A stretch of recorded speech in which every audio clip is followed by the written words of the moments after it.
गोपी गीत 21वां पाठ। अटति यद भवान अय्ये काननम त्रुटिर्युगायते त्वाम पश्यता। दो बातें ध्यान में रख करके ये गीत कहा गया है। आपके विरह में आपका दर्शन न होने पर हमको बड़ी भारी पीड़ा होती है, और जब मिलन होता है तो दर्शन में इतना आनंद होता है, इतना आनंद होता है कि पलकें गिरने का नाम नहीं लेती। प्रेम शास्त्र पोथी पर नहीं लिखा जाता, ये लोगों के हृदय में लिखा रहता है। जब किसी के हृदय में ये प्रेम उदय होता है तब वो अपने आप बाहर निकलता है।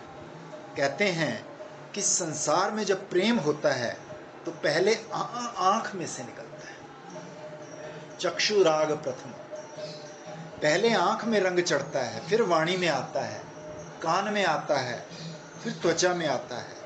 ये राग का जो रंग है वो अंग अंग में व्याप्त होता है। पंजाबी में कहते हैं ना, किसी का किसी से प्रेम था, प्राउड था, ऐसे देखे उसको हाथों को चलाकी भी होती है। तो उसने कहा कि पल्ला मार के बुझा गई दीवा।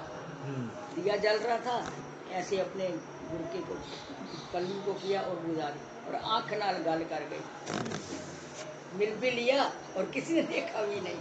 और श्री जी उसमें क्या करती हैं, जब दूर हैं नंदगांव जाती हैं, अब देख नहीं सकते, सब समाज है वहाँ, नंद बाबा भी हैं, यशोदा भी है, तो सखियाँ या स्वयं ही कोई चीज़ नीचे गिरा देती है, तो वो नीचे गिरा के देखना तो नीचे है, तो वहीं से ऐसे देख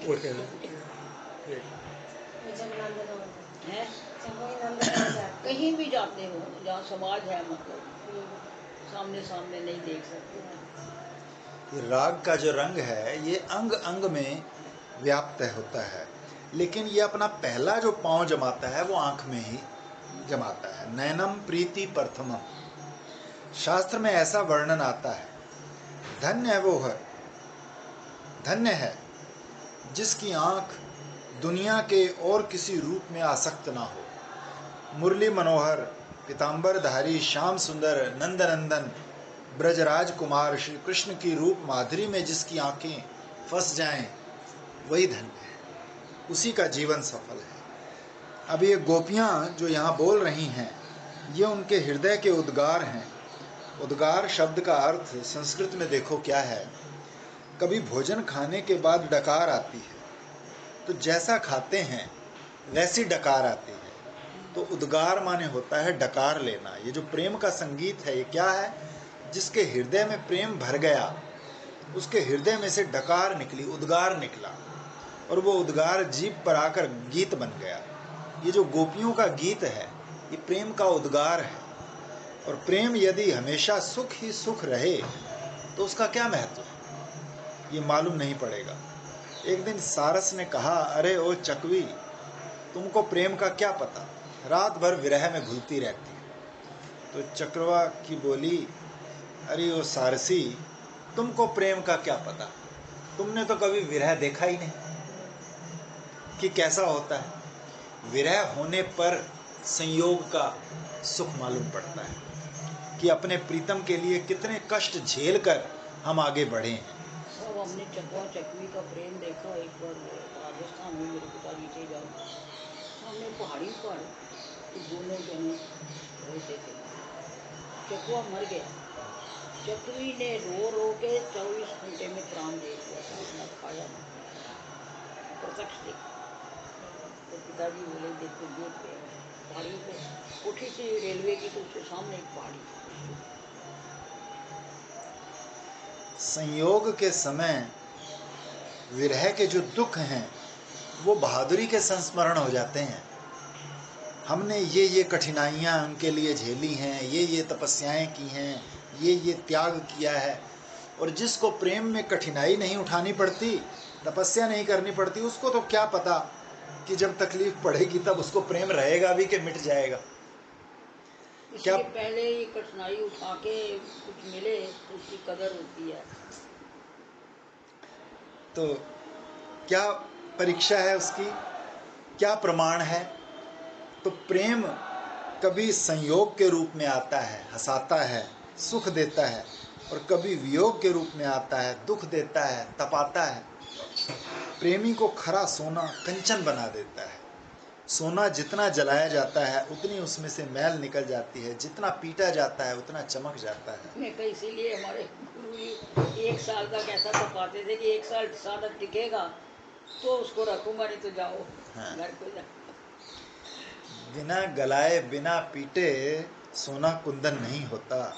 इसी प्रकार मनुष्य का हृदय भी जब तक शुद्ध रसायन प्रेम नहीं बनता तब तक वो विरह की आग में पकाया नहीं जाता।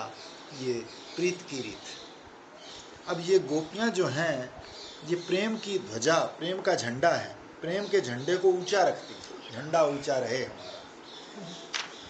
तो ये कहते हैं कि आप जब दिन के समय जंगल में पर्यटन करते हैं, जानबूझकर शौक से घूमते हैं, उस समय आँख की एक एक पलक, एक एक त्रुटि तुम्हारे दर्शन के बिना हम लोगों के लिए युग के बराबर हो जाती है।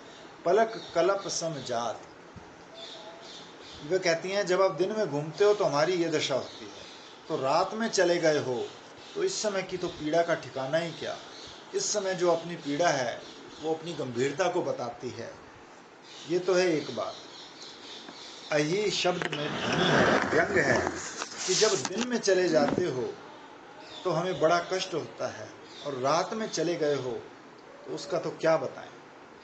अटति में व्यंग है, जैसे लोग कश्मीर घूमने के लिए जाते हैं, वो पर्यटन हुआ, कहाँ गए, बोले जी कश्मीर घूमने गए हैं, तो बड़े शौक से सज धज के तैयारी करके, और आप इस समय वन की अंधियारी में उस शौक से पर्यटन करने के लिए तो गए नहीं हो, हम लोगों से नाराज होकर जोश में आकर चले गए हो। तो अगर खुश होकर दिन में जैसे गायें चराने के लिए जाते हो तो शायद इतनी चिंता ना होती, और इस समय नाराज होके रूठ के, और दिन में नहीं रात में, और जहाँ वृक्षों की घनी छाया, लताएं, कांटे, कुश, अंकुर हैं, वहाँ रात में घूम रहे हो। ये शौक से घूमना नहीं है, ये तो नाराजगी का घूमना है। तो इसलिए इस समय हमें बड़ा दुख है। दिन में तो वन की हरियाली की अलग छटा होती है, रात में कौन सी हरियाली दिखती है। दिन में तो फूल खिले होते हैं, हिरन छलांगे भरते हैं, पक्षी बोलते हैं, वन देखने योग्य होता है दिन में। तो कभी चले जाते हो तो भले हमको दुख ना हो या कम हो, लेकिन रात में तुम अंधकार के मुख में चले गए हो। काननम, बड़ा बुरा है ये कवर। वैसे अगर गोपी की बोली में बोलना हो तो बोलेंगे बुरा हो इस वन का, ऐसे बोलना पड़ेगा। लेकिन ये तो वृंदावन के लिए अब कैसे बोले। तो विपिन राज सीमा के बहर हरिहु को नाम निहार, रे मन वृंदा विपिन निहार। वहाँ के भक्त कहते हैं कि अरे मेरे प्यारे मन, तू वृंदावन का दर्शन कर, यद्यपि मिले कोटि चिंतामणि तौ ना हाथ पसार। करोड़ चिंतामणि कहीं मिलती हों तो भी हाथ अपना मत पसार। विपिन राज की सीमा के बाहर कृष्ण का भी दर्शन मत करो, दर्शन करो तो वृंदावन के भीतर ही करो। अब इस वृंदावन के लिए कैसे कहें, लेकिन काननम कुत्सितम आननम यस्य, मुंह तो इसका बड़ा बुरा है, छिपा लेता है भगवान को। हमारे लिए तो अच्छा कौन और बुरा कौन, कि जो हमारे प्यारे के दर्शन कराए सो अच्छा, और जो हमारे प्यारे के दर्शन में बाधा डाले सो बुरा। तो हमारी अच्छाई बुराई की परिभाषा कोई भारतीय संविधान की धारा में से तो निकलती नहीं है, जो किसी वेद की ऋचा में से भी नहीं निकालनी हमें।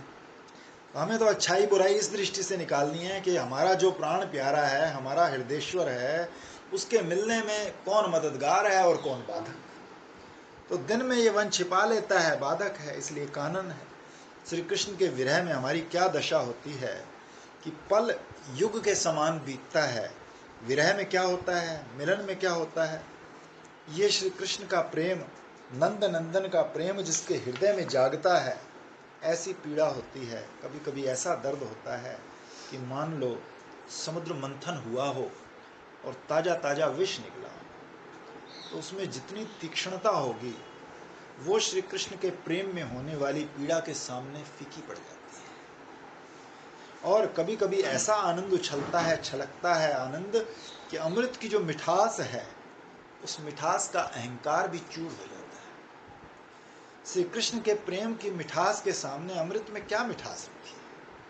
तो जिसके हृदय में नंद नंदन परक प्रेम उदय होता है, प्रेम की जो विक्रांति है, विक्रांति माने पद विन्यास, जो प्रेम हमारे हृदय में आकर चहलकदमी करने लगता है, उसका एक एक पांव कैसे पड़ता है? बोले वक्र मधुरा, कुछ कुछ टेढ़ा लेकिन बहुत मीठा। प्रेम के जो चरण चिन्ह हैं वो कैसे, प्रेम की जो चाल है वो कैसी है? बोले वक्र मधुरा, चलता तो है टेढ़ा मेढ़ा। ये बनारस का लंगड़ा आम है। बनारस का लंगड़ा भी बंबई के हापुस से अच्छा होता है। ये प्रेम क्या है? लंगड़ा है, लंगड़ा, बनारसी लंगड़ा। तो लंगड़ा कहने का अभिप्राय ये है कि वक्र मधुरा, ये कुछ बनता हुआ चलता है, स्वाभाविक चाल में नहीं चलता। कभी वक्र हो जाते हैं, ऐसे ऐसे चलते हैं। बाबा कैसे चलते थे ना, मेरा भी उसको याद। संग का असर तो आ ही जाता है कहीं ना कहीं। बाबा को बहुत तेज चलने वालों में। हाँ, वो दौड़ते हुए चलते, फ्लो में, पूरे फ्लो में चलते थे, दौड़ते हुए चला करते थे। तो बाद में 2-3 साल 87 तक तो ठीक चलते थे। नहीं हमने तो दीदी पीछे कहाँ रह जाती और वो कहाँ पहुँचती। वो तो ठीक है, लेकिन हमने यहाँ उनको देखा है कैसे आते थे। हमें लगता था कि कहीं भाई गिर ना जाए, लेकिन फिर भी मैं देखता था बड़े संभल जाते थे, अपने आप ही संभल भी जाते थे। गिरते भी रहते थे। हाँ, कभी कभी गिर भी जाते। घर में वो कहते मैं ऐसे होता हूँ ना तो कुछ संभाल नहीं पाता। मैंने कहा इसलिए यही तो कई बार देखा मैंने, वाकई मतलब वाकई उनके अंदर आत्मबल था, इसमें कोई शक वो नहीं। तो बहुत बहुत था, बहुत, इसमें कोई शक नहीं। कभी बाएं चलता है, कभी दाएं चलता है, कभी हंस के चलता है, कभी रोकर चलता है, कभी पीछे लौटता है, कभी आगे बढ़ जाता है। प्रेम की चाल बड़ी निराली है। सहेली सहेलर बोलते हैं अपने पूर्व में, प्रेम रस की प्याली कभी भरती भी नहीं, माने कभी उसमें बस नहीं होता और वो कभी खाली भी नहीं होती। आली रस की रीति निराली होए, प्याली भरे न खाली होए, प्रेम की चाल निराली होए। तो वक्र मधुरा, कभी टेढ़ा होकर गड़ जाता है, कभी सीधा होकर दुलार रहता है। सोने को खूब तपा लो, देखने में खूब चमक रहा है, झिलमिल, लेकिन गला हुआ सोना आँख ही से देखने में अच्छा लगता है। लेकिन अगर कोई उसके पीने की कोशिश करे तो क्या होगा? जीभ जल जाए, मुंह जल जाए, गला जल जाए, दिल जल जाए। ये जो प्रेम का व्यय होता है, ये तपाए हुए गलाए हुए सोने के समान होता है, और प्रेमी लोग आनंद भरकर उसको पीते हैं। अगर दर्द की परवाह करनी थी तो प्रेम के रास्ते पर चले ही क्यों? बचपन में पढ़ते थे कि प्रेम में जब दर्द होता है तो उसकी दवा नहीं की जाती, क्योंकि उस दर्द में इतनी मिठास होती है। वही कहने वाली थी कि वो इतना मीठा होता है कि दर्द कि उसको कोई पीड़ा नहीं होती। हाँ, उसको पीड़ा नहीं बोलते। प्रेमी लोग उस दर्द को छोड़ना नहीं चाहते। तेरी याद ने दिल में जो दर्द दिया, तो कुछ ऐसा मजा मैंने उसका लिया। ना करूं ना करूं ना करूं मैं दवा, मैंने खाई है अब तो दवा की कसम। मैंने कसम खा ली है कि दवा नहीं करूंगा, चाहे जितना दर्द हो, चाहे दिल फट जाए, लेकिन दवा खाने वाला नहीं। श्री रूप गोस्वामी जी महाराज ने भक्ति रसामृत सिंधु में एक श्लोक लिखा है। बोले प्रेम में सुख कैसा? उन्होंने कहा कि अब तक संसार में अर्थ से, धर्म से, भोग से, मोक्ष से जितना सुख हुआ है, और ब्रह्मा से लेकर चींटी तक के सब जीवों को धर्म, अर्थ, काम, मोक्ष से जितना सुख हुआ है पीछे, और इस समय जितना हो रहा है, और आगे जितना होगा, वो सब समेट करके अगर तराजू के एक पलड़े पर रख दिया जाए, और दूसरी ओर प्रेम में जो दर्द, जो पीड़ा होती है, उस दुख के लेश मात्र में जो सुख है, उस सुख को रख दिया जाए, तो प्रेम से होने वाली पीड़ा के लेश मात्र दुख में जो सुख है, उस सुख की बराबरी त्रैकालिक भोग सुख और मोक्ष सुख कोई भी नहीं कर सकता। प्रेम की पीड़ा में इतना सुख है, बड़ा मजा आता है कि संसार में उसकी बराबरी करने वाला और कोई नहीं। क्यों? कि प्रेम ईश्वर को नचाता है, सारी दुनिया को नचावे ईश्वर और ईश्वर को नचावे प्रेम। तो भाई ये प्रेम की गली है। प्रेम गली अति सांकरी, तेरी गली में आके खो गए हैं दोनों, दिल तुमको ढूंढता है और मैं दिल को ढूंढता हूँ। तो ये प्रेम की रीति बड़ी निराली है। जिस समय तुम हमारी आंखों के सामने नहीं होते तो एक एक पलक कल्प के समान बीतती है। तो जब तुम्हारा मुख देखते हैं तब कुटिल कुंतलम श्रीमुखम च ते जड़ उदीक्षताम पक्षम कृद दृशम। तो अब एक शर्त है। पहली बात तो ये है कि हो मुख तुम्हारा, दूसरे का नहीं। कई लोग तो ऐसे होते हैं किसी का भी मुंह देखकर खुश हो जाते हैं। गोपियों ने तो कहा कि आंख जल जाए जो तुमको छोड़ के दूसरा रूप देखे। वे तो समदर्शी ज्ञानी लोग हैं। ज्ञानियों को तो अपने आत्मा हर रूप में नजर आती है। महात्मा लोग कहते हैं मेरी प्यारी आत्माओं, ऐसा बोलते हैं। हम बड़े बड़े वेदांत सम्मेलनों में संबोधन सुनते हैं, वो तो ज्ञानी लोग हैं भाई, उनके लिए सब आत्मा प्यारी है। और एक और प्रेमी वो है जिसको अपने प्रीतम के मुख चंद्र के सिवा दूसरा कुछ भाता ही नहीं। बावरी वे अखियां जरी जाएं जो सांवरी छाड़ी निहारती गोरो। जब श्याम सुंदर के मुखार विंद का दर्शन करते हैं, कुटिल कुंतलम श्री मुखम चते, श्याम सुंदर का श्रीमुख हो और कुटिल कुंतल घुंघराले बाल, बालों की शोभा बहुत है। श्री कृष्ण के बालों का तो ऐसा वर्णन आता है। संगीन आप जानते हैं, बंदूक होती है, उसके सिरे पर आगे एक पतला पतला सा शस्त्र लगाते हैं। जब दूर की मार नहीं करनी होती ना, तब दुश्मन बिल्कुल पास आ जाता है तो बंदूक के सिरे पर जो संगीन लगी होती है ना, उसी से कलेजे को छेद देते हैं, चक्कू लगा देते हैं। हाँ, हमारे पिताजी ने चलानी शुरू करी ना बंदूक, कारतूस खत्म हो गए जब मुसलमानों ने अटैक किया। तो अब कारतूस तो है नहीं, तो वही उसी को उन्होंने वो पकड़ ली। फिर उसी से उनको मारने लगे। हाँ, बट से मारते हैं, एक संगीन होती है आगे ना, चक्कू लगा होता है। तो सिर के बालों को भी संस्कृत में कुंतल कहते हैं। महीन महीन होमे, आप लोगों को मालूम हो कि ना हो, सूअर के बाल बहुत मोटे मोटे होते हैं, महीन बाल उनकी तारीफ है। बाल महीन होए, घना होए, स्वभाव से घुंघराला हो, काला हो, किसी शक्ल में हो, कभी चिकनाई बाहर से लगावें कभी ना लगावें, कभी कटवा देते हैं कभी इकट्ठा करके बांध देते हैं, तो इनकी शक्ल सूरत तो अलग अलग बनती है। तो श्री कृष्ण के बाल भी तरह तरह से रहते हैं, उनका भी वर्णन है। कभी बीच में से ही दो हिस्सों में कर देते हैं, कभी बगल में से कर देते हैं, कभी ललाट पर लटकते हैं, कभी कपोल पर आते हैं, आधा जूड़ा बना के आधे खुले छोड़ देते हैं। विचित्र हैं। कभी देखना, ध्यान करो, बालों के बहाने भगवान का ध्यान हो जाएगा। तो ये क्या बात है? बात इसमें ये है कि कोई सांवरा आदमी आपने कभी देखा है कि नहीं?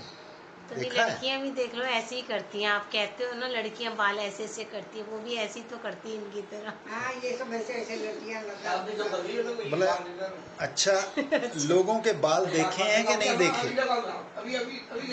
तो आंख बंद करो, आपके मन में एक 15-16 साल का बालक जिसके नाक के नीचे होठों पर कुछ काली काली लकीरें उठ रही हैं, उसके ललाट पर या कपोल पर घुंघराले बाल थोड़े थोड़े लटक आए हैं, तो बोले हाँ, ये बात तो आंख बंद करने पर ध्यान में आती है, देखी हुई है। तो अब इसमें ईश्वर भाव का आधान करो और वैसे कहो कि अगर बिल्कुल अनदेखी चीज़ का आपको कभी ध्यान बताया जाए तो नहीं होगा। यहाँ अगर कोई ध्यान करने वाले लोग हों तो हम उनसे पूछ सकते हैं कि जब आप ध्यान करने लगते हैं तो कृष्ण का हाथ जरा लंबा होता चला जाता है क्या? कुछ पतला हो जाता है? कभी उंगलियां बढ़ जाती हैं? अच्छा, एक बात बताओ, कैसे ध्यान करते हो? कृष्ण तुम्हारे सामने खड़े होकर तुम्हारी ओर देख रहे हैं कि जिधर तुम्हारा मुंह है उधर ही कृष्ण का भी मुंह है? तुम्हारे हृदय में समझो एक कमल है और कमल पर कृष्ण है, तो तुम्हारी ओर मुंह करके खड़े हैं कि जिधर तुम देख रहे हो उधर मुंह करके खड़े हैं? अब सीखोगे नहीं तो कैसे ध्यान करोगे? कि नहीं जी हम तो करते हैं, वो तुमको कैसे दिखेंगे? तुमको अपना मुंह शीशे में दिखता है, तो कृष्ण का मुंह देखने के लिए भी एक शीशा सामने रखो, उसी में देखो। फिर अगर दो आदमी खड़े होकर एक और देखेंगे तो शीशे में ही मुंह दिखेगा, अपना मुंह वैसे तो दिखेगा नहीं कि भाई सामने खड़े हैं तो तुम्हारे सामने खड़े हैं तो कितनी दूर पर खड़े हैं। तो कुटिल कुंतलम श्री मुखम चते, ये मुख जो है चंद्रमा के समान है और ये जो काले बाल हैं ये रस वर्षी बादल के समान है। जीवन की वर्षा कर रहे हैं ये काले काले केश, और अमृत की वर्षा कर रहा है वो मुख चंद्र। अब ऐसे कृष्ण को देखने लगे तो हमारी आंखों के सामने पलकें आ गई। हाय हाय ब्रह्मा, तुमको इतना भी नहीं मालूम था? प्रेमी अपने प्रीतम श्री कृष्ण के मुख चंद्र को देखेगा तो उस समय पलकें गिरेंगी तो बाधा भी पड़ेगी। देखो श्री कृष्ण के दर्शन में जो बाधा डाले उसको क्या कहोगे? बाधा तो डालती हैं पलकें, जड़ परंतु पलकों को बनाया कृष्ण ने। अरे जिसकी बेटी या बेटा भगवान के दर्शन में बाधा डाले उसको भी तो धिक्कार है। बोले ऐसे बेटा बेटी का क्या करना जो कृष्ण के दर्शन में बाधा डाले। अब आगे देखो, गोपियां ये बात कह रही हैं कि हम त्याग करके आई हैं और हम जानकार हैं और हम मोहित हैं, और तुम जो हमारे साथ बर्ताव कर रहे हो यहाँ वन में वो अन्याय है। पति सुतान्वय भ्रातृ बांधवा। तो कृष्ण के लिए गोपियों के द्वारा खास रूप से प्रयुक्त किया हुआ शब्द है कितव। मैंने देखा कोशों में धूर्त का पर्याय है कितव। ये तो कई तरह से इस शब्द की व्युत्पत्ति दी गई है। उद्धव जी के लिए मधुप कितव बंधो, तुम कपटी के मित्र हो। कृष्ण कपटी हैं तो कपटी का मित्र कौन होगा? वो भी तो कपटी ही होगा। भंवरों के लिए भी कितव बंधो शब्द का प्रयोग किया है और उद्धव जी के लिए भी। तो कृष्ण के लिए कितव शब्द का प्रयोग है। तो जीव गोस्वामी जी ने कितव शब्द का बड़ा सुंदर अर्थ किया है। संस्कृत में कई शब्द ऐसे होते हैं जो अपने आप में पद भी होते हैं और वाक्य भी होते हैं। तो बोले कोई आदमी कोई बहुत बढ़िया कलम लिए हुए है, सामने से कोई आया, उसने कहा जी आपकी कलम तो बहुत अच्छी है, तो देखने के लिए ले ली। अब जिसकी कलम थी उसने थोड़ी देर के बाद कहा कि अब हम चलते हैं, अभी कलम आप रखेंगे? तो उनसे कहा किम तुम, बोले क्या ये कलम तुम्हारी है? तो अब ये कौन हुआ? बोले ठग लिया गया, कभी ये ठग है, उसने तुम्हारी कलम को हथिया लिया, तो उसका नाम होगा कितव। तो ये कृष्ण क्या करता है? पहले तो नाच कर, गा कर, बजा कर, हंस कर लोगों का दिल अपनी मुट्ठी में कर लेता है। और कोई पूछे महाराज अब बहुत देर हो गई, जरा वापस करो तो पूछेंगे किम तुम, अरे क्या ये तुम्हारा है? दिल तुम्हारा है क्या मेरा है? अरे मैं तो अपना समझता था। तो उसी का था, उसी ने ले लिया। हाँ। समझना तो यही पड़ेगा। तो ये बात कहाँ से चली? बोले कितव शब्द का इतिहास क्या है? बोले जब श्री कृष्ण माखन चोरी के लिए गोपियों के घर जाते थे तो कभी कभी गोपियां आ जाती थी और कहती थी कहो लाला कैसे आज पकड़े गए? कि क्या है गोपी, क्या पकड़े गए? बोली अरे चोरी करने आए हो ना माखन की हमारे घर में। बोले किम त्वं ग्रहम, अरे गोपी मैंने तो पहचाना नहीं, क्या ये तेरा घर है? मैं तो अपने ही समझा। मैंने तो अपना समझा था, अपने अपना समझा समझ था। के आया था। तो इसका नाम हुआ किंतव, किंतव, ये कपटी है किंतव। अब घर में से माखन में से शुरू हुआ और दिल तक पहुंच गया। तो गोपियां कहती हैं अरे ओ धूर्त, अरे ओ कपटी, भगवान ऐसा नाम सुनते हैं तो बहुत खुश होते हैं। हाँ, खुश वो क्यों कहते होते हैं ना हैं? माखन चोर नाम मुझे बहुत पसंद है। इसमें एक असलियत ऐसी है कि वेदांती लोग सामान्य रूप से जो निराकारी हों, निर्गुणी हों, वो कपटी नाम सुनेंगे, कितव नाम सुनेंगे तो उनकी नाक भौं कभी टेढ़ी भी हो सकती है। लेकिन जब वो कहते हैं मायापति, तो माया शब्द का जो अर्थ है वही तो कपट शब्द का अर्थ होता है। परमात्मा जैसा है वैसा कहाँ अपने को जाहिर कर रहा है, छुपा रहा है। यही जो माया है इसी का नाम तो कपट है, इसी का नाम कुहक है। कुहक शब्द भी पहले आया है। कुहक है, कितव है, कपट है, धूर्तराज, धूर्त शिरोमणि, तो ऐसे भगवान के नाम हैं। बोलते हैं चोरजार शिखामणि। अरे ओ बटोहियो, राहियो, पथिको, भीमरती नदी की ओर कभी मत जाना। बोले क्यों? वहाँ एक जवान आदमी रहता है। कैसा है? काला काला, बिल्कुल तमाल वृक्ष के समान। उसकी तारीफ क्या है? बोला अपनी कमर पर तो हाथ रखता है दोनों, इतना धूर्त है, उसके पास कुछ तो है नहीं, बड़ा धूर्त है, हाथ लगाता नहीं, और चित्त रूपी जो धन है उसको चुरा लेता है। उसके पास कोई ऐसा जादू, ऐसा टोना है, हाथ से नहीं खींचता, केवल अपनी आंखों से। दिल की जो पूंजी है उसको हर लेता है, बहुत धूर्त है, सावधान भाई, उस रास्ते पर नहीं चलना। अगर यही आनंद था ना जो स्टोरी राइटर, उसने हमारे गुरुजी के बारे में ऐसे लिखा कि अगर आपको भक्ति बहुत तंग कर रही हो तो गणेशपुरी जाना, लेकिन एक वार्निंग है कि नित्यानंद बाबा की समाधि पहुंचने तक बीच में एक आश्रम आएगा, वहाँ एक चोर रहता है, उससे आंख मत मिलाना, नहीं तो वो तुम्हारा सब कुछ हरण करके आगे जाने ही नहीं देगा। तो ये गोपियाँ कहती हैं कि हम सब कुछ छोड़ कर आई हैं। अपने मुंह से अपने त्याग की बात कहना कि हमने तुम्हारे लिए ये किया है, हमने तुम्हारे लिए ये किया है, एहसान से तो इतना दबा दिया, सिर पर तो पहाड़ रख दिया, और फिर कहती है प्रेम करो। तो ये कोई प्रेम कराने का रास्ता है? जबरदस्ती। बोले कि भाई अभी हम बाहर से दबे जा रहे हैं, पहले थोड़ा उतारो इसको, हमारे लिए ये सब मत करो। तो फिर गोपियाँ क्यों अपने त्याग की दुहाई देती हैं, वो भी एक बात समझने की है। वो तो कहती हैं भाई बात ऐसे ढंग से करो कि कैसे भी कृष्ण आए। तो उसको बुलाने में तुम्हारा क्या तात्पर्य है? अपनी आँखों को रस देना चाहती हो कि ना ना, वो जो रात में जंगल में भटक रहा है, हमको छोड़ करके स्वयं दुखी हो रहा है, उसका दुख दूर करने के लिए अगर हमको थोड़ा अभिमान भी करना पड़े कि हमने तुम्हारे लिए बड़ा त्याग किया है, हम बड़ी त्यागनी हैं, तो वो जरूर सोचेगा कि ऐसी गोपियों को नहीं छोड़ना चाहिए और हमारे सामने आ जाएगा। ये भी बुलाने का एक चतुराई से भरा हुआ ढंग है, ये भी एक प्रीत की रीत है। वो कृष्ण से कहती हैं देखो हमने तुम्हारे लिए इतना छोड़ा और तुम नहीं आते। बड़े बड़े महात्मा लोग बड़ा भारी त्याग करके परमात्मा को प्राप्त करते हैं। वेद भगवान कहते हैं कि परमात्मा त्याग से मिलता है, कर्म करने से परमात्मा नहीं मिलता, धनेन पैसे से भी परमात्मा नहीं मिलता। देखो तीनों पुरुषार्थ को मना किया। कर्मणा माने धर्म पुरुषार्थ, प्रज्ञा माने काम पुरुषार्थ, और धनेन माने अर्थ पुरुषार्थ, 4 पुरुषार्थ। तो 3 पुरुषार्थ से परमात्मा की प्राप्ति नहीं होती। इन तीनों पुरुषार्थों को छोड़ देने पर अमृतत्व की प्राप्ति होती है, परमात्मा की प्राप्ति। तो गोपियाँ कहती हैं जैसे महात्मा लोग त्याग करके निर्गुण निराकार निर्विकार पर ब्रह्म परमात्मा को प्राप्त करने के लिए चलते हैं, वैसे हम भी अपने सगुण साकार और अपने प्राइवेट परमेश्वर को प्राप्त करने के लिए त्याग करके आई हैं। क्या क्या छोड़ा है तो बताती हैं। उनमें से जो पहला जो है वो सर्वश्रेष्ठ है। उसके बाद क्रम से पति सुत अन्वय तीनों ससुराल के हैं, पति पुत्र और वंश, और भाई जो है वो मायके का। बांधव ससुराल और मायके दोनों के हैं, ये इसका विवेक।